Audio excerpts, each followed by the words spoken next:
Bismillahirrahmanirrahim. Assalamualaikum warahmatullahi wabarakatuh. Alhamdulillah wassalatu wassalamu ala rasulillah wa ba'd. Belum lama ini kita dikejutkan dengan bunyi dentuman keras yang terdengar di Jakarta, Bogor, Depok, hingga Bekasi. Beberapa kesaksian menyebut dentuman terdengar berulang kali pada Sabtu dini hari pagi, bahkan sampai membuat kaca bergetar. Publik mengaitkan fenomena ini dengan erupsi Gunung Anak Krakatau. Bantahan pun datang dari Kepala Bidang Gunung Api, Kepala Pusat Vulkanologi dan Mitigasi Bencana Geologi. Mereka menyatakan tidak terdengar dentuman dari pos pengamatan. Hal ini mengakibatkan banyaknya spekulasi beredar ihwal sumber suara dentuman tersebut. Sebelum saya melanjutkan, tekan tombol subscribe dan nyalakan loncengnya, dan bagikan kepada teman-teman dan kerabat kalian. Pada masa ini, ketika arus informasi demikian mudahnya, seringkali tanpa berpikir panjang kita langsung menyebarkan semua berita dan informasi yang kita terima, tanpa terlebih dahulu meneliti kebenarannya. Akibatnya, muncullah berbagai macam kerusakan, seperti kekacauan, provokasi, ketakutan, atau kebingungan di tengah-tengah masyarakat akibat penyebaran berita semacam ini. Padahal Rasulullah SAW dengan tegas mengatakan, cukuplah seorang dikatakan sebagai pendusta apabila dia mengatakan semua yang didengar. Hadis riwayat Muslim nomor 7. Janganlah kita tergesa-gesa menyebarkan berita tersebut, karena sikap seperti ini hanyalah berasal dari setan. Rasulullah SAW bersabda, ketenangan datangnya dari Allah, sedangkan tergesa-gesa datangnya dari setan. Hadis riwayat Al-Baihaqi dalam As-Sunan Al-Kubra. Rasulullah SAW bersabda, la yahillu li muslimin an yurawi'a musliman. Tidak halal bagi seorang muslim untuk menakut-nakuti muslim yang lain. Tidak boleh seorang memberi kekhawatiran, kegelisahan, memasukkan kegelisahan ke dalam hati seseorang, ya. Kalau memang ada suatu hal yang jelas, yang memang benar-benar menakutkan, tidak apa-apa sebagai bentuk nasihat. Seperti misalnya terjadinya virus corona, para pakar berbicara, WHO berbicara, ya, kemudian pemerintah berbicara untuk menjelaskan ini berbahaya, kemudian memberikan solusi seperti social distance dan yang lainnya, maka itu bagus, ya. Benar-benar suatu yang menakutkan dan perlu disikapi, ya. Kemudian juga misalnya para dai berbicara di musim corona ini segera bertobat kepada Allah sebagai bentuk menghadapi wabah yang menimpa dengan memperkuat hubungan dengan Allah Subhanahu wa taala, meninggalkan dosa-dosa, maka ini baik. Kita perlu dai-dai yang mengingatkan manusia di musim seperti ini untuk kembali kepada Rabb mereka, karena tidak ada yang terjadi kecuali dengan izin Allah Subhanahu wa taala. Tapi tatkala kita berbicara tentang suatu hal yang tidak jelas, ya, Allah sudah menegur, kata Allah, wala taqfu ma laysa laka bi'ilm inna sam'a wal basara wal fuada kullu ulaika kana anhu mas'ula. Janganlah kau mengikuti sesuatu yang tidak ada ilmu, ya, tentangnya.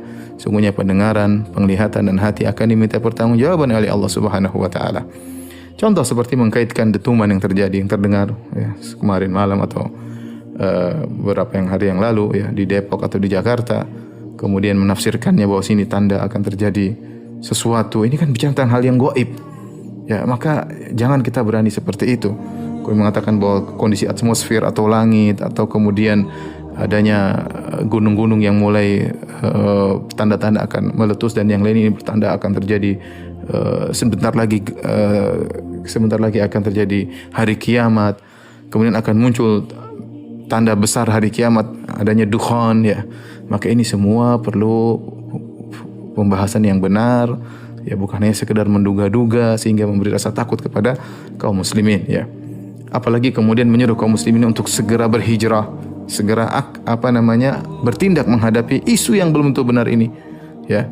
Kemudian mengatakan harus kita berhijrah ke tanah Mekah misalnya untuk bergabung dengan Imam Mahdi, akan muncul Dajjal, dan ini perkara yang benar-benar menakutkan, ya. Ya, maka seorang tidak boleh berbicara kecuali dengan ilmu, ya.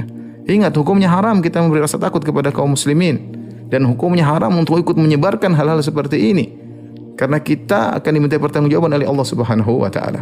Saya ingatkan betapa banyak dai-dai yang sudah meramal kejadian-kejadian, mereka semua salah ramalannya. Ya, ada yang mengatakan akan terjadi demikian tahun-tahun yang lalu. Ya, kalau kita membuka file-filenya banyak mereka ngawur. Ya, mereka ngawur, dan apakah mereka tidak takut kepada Allah Subhanahu wa taala? Ya. Kalau memang kondisinya sudah benar-benar, kemudian sudah dalilnya jelas, nyata, kita boleh berbicara. Adapun hanya menduga-duga, maka ini tidak boleh. Yang benar sekarang ini kita menyuruh orang-orang kaum muslimin untuk kembali kepada Allah, bertobat kepada Allah Subhanahu wa taala. Adapun dukhan ya, kalaupun datang ya, maka dia akan membedakan antara kaum mukmin dengan orang kafir atau orang munafik. Dalam hadis ya, bahwasanya dukhan ya'khudhul mu'min kazzakmah. Dukhan akan datang menimpa seorang muslim seperti zakmah, kahayati zukam, seperti bersin aja. Adapun amal kafir, adapun orang kafir, maka dukhan akan masuk dalam orang kafir, fayantafikh, maka dia akan masuk dukhan tersebut, asap tersebut dalam diri orang kafir sehingga dia membesar ya.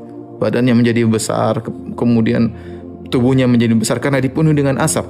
Kemudian fayakhruju min kharaihi wa udhunaihi wa duburihi, kemudian keluar dari dua hidungnya, dari telinganya, dari duburnya, saking banyaknya asap dalam dirinya. Artinya menderita orang kafir tersebut.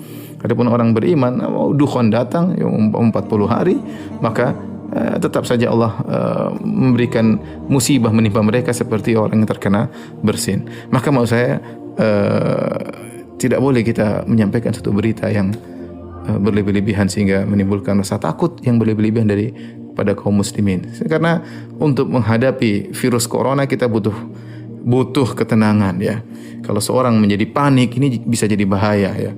Kemudian orang kalau sudah panik ya bisa, sebagaimana pernyataan para dokter bahwasanya akhirnya tubuhnya kurang bisa menimbulkan antibodi yang baik ya, karena pikirannya stres dan yang lainnya, maka jangan kita membuat kaum muslimin semakin stres.